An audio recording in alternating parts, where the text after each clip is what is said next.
Assalamualaikum warahmatullahi wabarakatuh. Bertemu lagi dengan channel Belajar Hukum. Nah, kali ini kita mau membahas atau sharing lah ya tentang hukum pidana. Nah, hukum pidana yang kita mau bahas ini terkait dengan penganiayaan yang mengakibatkan pembunuhan, yaitu lebih tepatnya kita mau cari unsur kesengajaan dalam suatu kasus pembunuhan.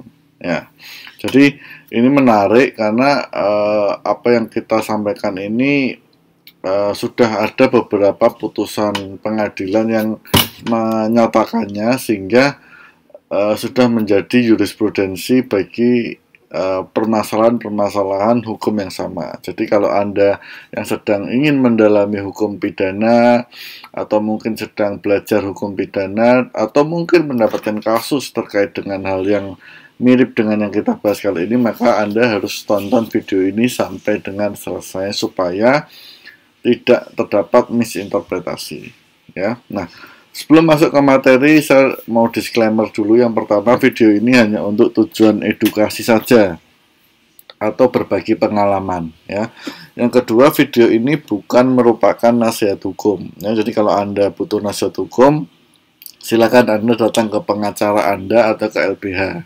Nah, yang ketiga, video ini kemungkinan juga bisa out of date atau sudah tidak sudah kadaluarsa lah, intinya seperti itu. Kenapa? Karena bisa jadi ketika di masa mendatang, ketika Anda nonton video ini sudah ada aturan-aturan yang mengubah dari esensi dari video ini, sehingga video ini sudah tidak berlaku lagi ya. Ini disclaimer-nya gitu. Nah, kalau Anda punya masalah hukum atau punya hal-hal yang ingin didiskusikan, Anda bisa kunjungi website kami di www.bmp-law.com. Nah, di sana ada beberapa artikel, ada juga konsultasi. Nah, Anda bisa kunjungi itu dan manfaatkan. Insya Allah kita akan bantu, entah itu dalam bentuk konsultasi hukum maupun pendampingan hukum ya.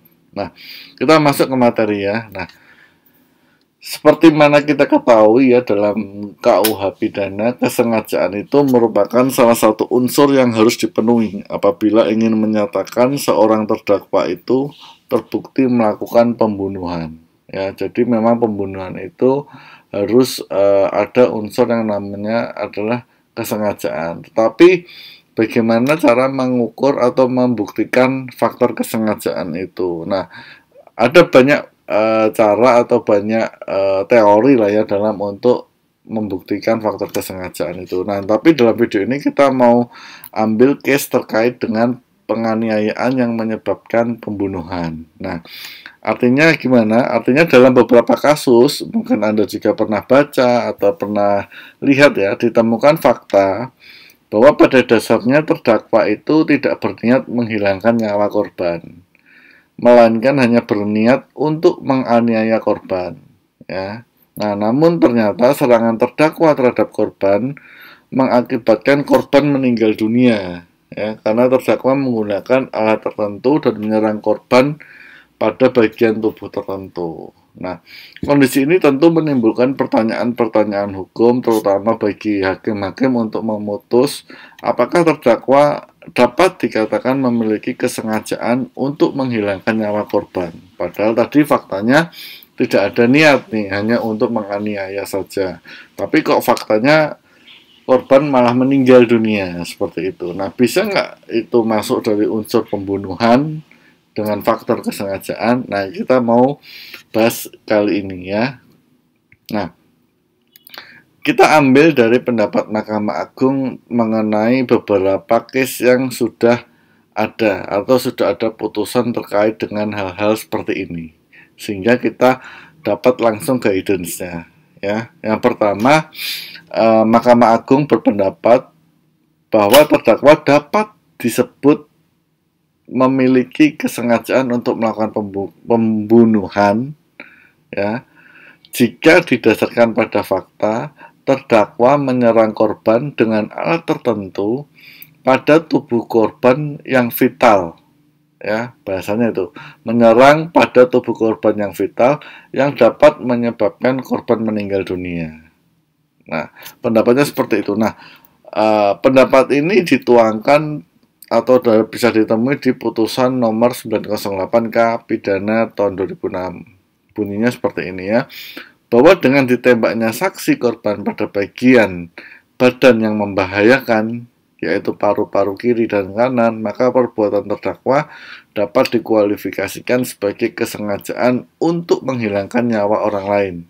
Dengan demikian unsur tersebut terpenuhi. Nah, artinya bagian badan yang merupakan organ vital, meskipun niatnya hanya untuk menganiaya, tapi kalau dilakukan penyerangan ke bagian itu, maka unsur kesengajaan bisa terpenuhi. Contohnya adalah di bagian dada.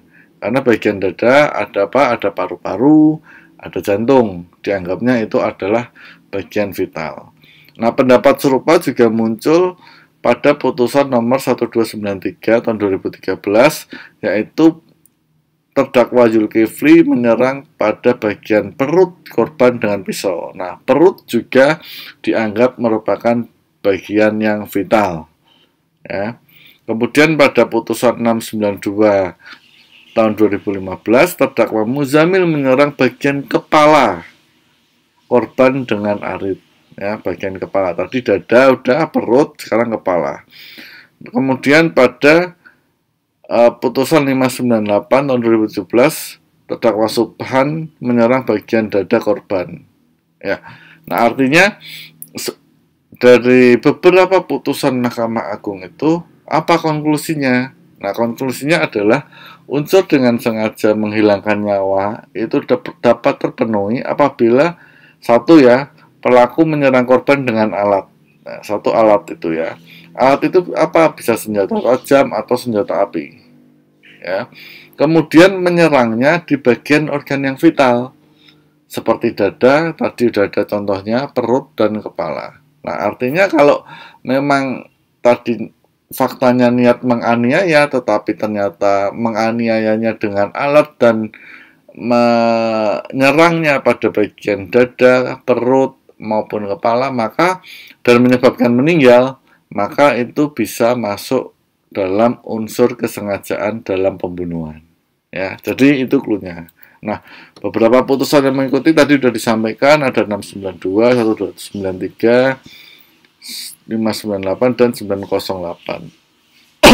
Nah, jadi itu ya, jadi sudah clear terkait dengan unsur kesengajaan ketika ada kasus penganiayaan yang ternyata korbannya meninggal. Nah, untuk mengkualifikasikan apakah ini penganiayaan atau pembunuhan, salah satu caranya menggunakan jurisprudensi ini. Nah, itu saja ya yang mau saya sampaikan atau sharing kali ini. Mudah-mudahan cukup jelas dan bisa dipahami dengan mudah. Kurang lebihnya mungkin saya mohon maaf kalau ada hal-hal yang tidak pas dalam menyampaikannya. Kemudian kita berharap sharing ini bisa memberikan manfaat atau insight kepada siapa saja yang menonton video ini. Ya. Nah, menambah wawasan lah intinya dalam bidang hukum pidana. Nah, kemudian kembali saya ingatkan kalau Anda punya problem hukum, Anda butuh pendampingan atau butuh konsultasi, silahkan hubungi atau kunjungi kami di www.bmp-law.com. Insya Allah kita bantu secara optimal. Ya, nah itu saja dari saya. Terima kasih sudah menonton. Assalamualaikum warahmatullahi wabarakatuh.